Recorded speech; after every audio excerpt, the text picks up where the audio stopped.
Video sponsor by SPO digital marketing. நம்ம எஸ்பிஓவில் நீங்கள் ஜாயின் பண்ணுறது மூலமாக நீங்கள் வீட்டில் இருந்தபடியே நம்ம மணி ஏர்ன் பண்ணலாம். அது மட்டும் இல்லாமல் ஒர்க் பண்ணுறவங்க கூட நீங்கள் பார்ட் டைமாக இதில் நீங்கள் ஒர்க் பண்ணலாம். எஸ்பிஓவில் நம்ம ஜாயின் பண்ணுறது மூலமாக நம்ம ஒர்க் மட்டும் பண்ணாமல் நம்ம டிஜிட்டல் மார்க்கெட்டிங்கில் நம்ம எப்படியெல்லாம் மணி ஏர்ன் பண்ணுறது, அது மட்டும் இல்லாமல் யூடியூப்பில் சோசியல் மீடியாவில் எப்படிலாம் நம்மளால் பணம் சம்பாதிக்க முடியும் அப்படிங்கிற நிறைய விஷயங்களை தெரிஞ்சுக்கலாம். சோசியல் மீடியா இருந்தால் போதும், யூடியூப், இன்ஸ்டாகிராம் இதிலே நம்ம இந்த ஒர்க்கு பண்ணலாம். இதில் ஜாயின் பண்ணணும்னு நினைக்கிறவங்க டிஸ்கிரிப்ஷனில் என்னோடய காண்டாக்ட் நம்பர் கொடுத்துருக்கேன். ஸோ மறக்காமல் காண்டாக்ட் பண்ணுங்கள். உங்களுக்கு தேவையான இன்ஃபர்மேஷன் நான் தரேன். ஸ்கிப் பண்ணாதீங்க. பெரிய தப்பு. தினம் 300 ரூபாய் சம்பாதிக்க அரிய வாய்ப்பு. இன்ஸ்டாகிராம், ஃபேஸ்புக் பயன்படுத்த தெரிந்தால் போதும் content post and content publishing மூலமா தினம் 300 ரூபாய் சம்பாதிக்கலாம். இந்த வேலை செய்ய 5 நிமிடம் போதும். Work training support, group communication support, all language customer live chat support, முக்கியமா சொந்தமா ஒரு பிசினஸ் ஸ்டார்ட் பண்ற அளவுக்கு உங்களால கற்றுக்கொள்ளவும் முடியும், சம்பாதிக்கவும் முடியும். இந்த வேலை வாய்ப்பு வழங்குவது 5 வருடத்திற்கு மேல ரன் ஆகிட்டு இருக்க நம்ம தமிழ்நாட்டு company school of business organisation private limited. மேலும் விவரங்களுக்கு டிஸ்கிரிப்ஷன்ல கொடுத்திருக்க நம்பருக்கு வாட்ஸ்அப் பண்ணி. ஒரு சமயத்தில் தாசு அப்படிங்கிற ஒரு சிறிய பறவை ஒரு பரந்த காட்டில் வாழ்ந்துட்டு வந்திருக்கு. கோடை காலத்தில் ஒரு நாள் வெயில் அதிகமான காரணத்தினால கொடூரமான காட்டுத்தீ கொழுந்து விட்டு எரிஞ்சிட்டு இருந்திருக்கு. அதோட தீ பிளம்புகள் காட்டில் இருக்க எல்லா மரங்கள், விலங்குகள் எல்லாத்தையும் விழுங்கி கொண்டு இருந்துச்சு. அப்போது காடெல்லாம் அழியிற நிலைமைக்கு அந்த தீப்பிழம்புகள் எல்லாத்தையும் எரிக்க ஆரம்பிச்சிருச்சு.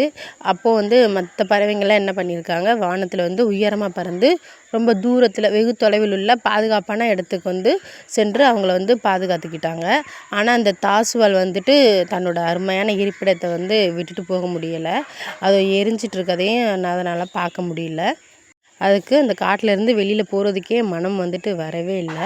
அது இரவும் பகலுமா தன்னோட ஆற்றலையும் தன்னோட உழைப்பையும் பயன்படுத்தி இந்த கூட்டையும் அது செஞ்சுருக்கு. அதனால் அதோட அழகினால் மூக்குனால் ஆற்று நீரை நிரப்பி கொண்டு தன்னோட கூட்டு பக்கத்தில் எரிஞ்சிட்ருக்க அந்த தீயெல்லாம் காட்டு தீயை அணைக்க தாசு பறவை முற்பட்டிருக்கு.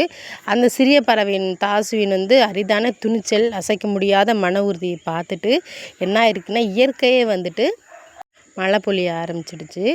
அந்த தாசு பறவை இயற்கை நம்ம இதை போற்றத்தக்க வகையில் அது அழகினால் தண்ணி எடுத்துகிட்டு தன்னோட கூட்டை காப்பாற்றுறதுக்காக அது முயற்சி செய்திருக்கு.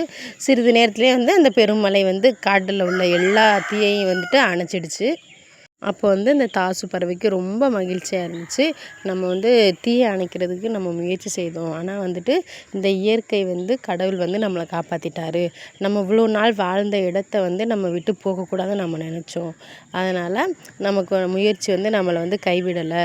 மற்ற எல்லா பறவைங்களும் போயிட்டாங்க, பரவாயில்ல. என்னோடய மன உறுதினால் நான் என்னோடய கூட்டை காப்பாற்றிட்டேன். என்னோடய காட்டிலையும் நான் இருந்த ஆசையாக ஓடி ஆடி விளாண்ட இடத்தையும் நான் இருப்பிடத்தையும் நான் இழக்கலை அப்படின்னு ரொம்ப சந்தோஷப்பட்டிருக்கு.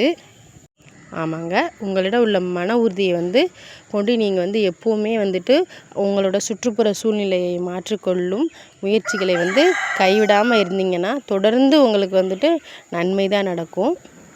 உங்களை சுற்றி என்ன நடந்தாலும் சரி, நல்ல விஷயமோ இல்லை தீய விஷயமோ, ஆனால் உங்களோட இலக்கை நீங்கள் உங்களோட பாதையில் நீங்கள் சரியாக நீங்கள் உங்களோட வேலையை செஞ்சுட்டு இருந்தீங்கன்னா அது உங்களுக்கு எப்போவுமே ஒரு வெற்றியை தான் உண்டாக்கும்.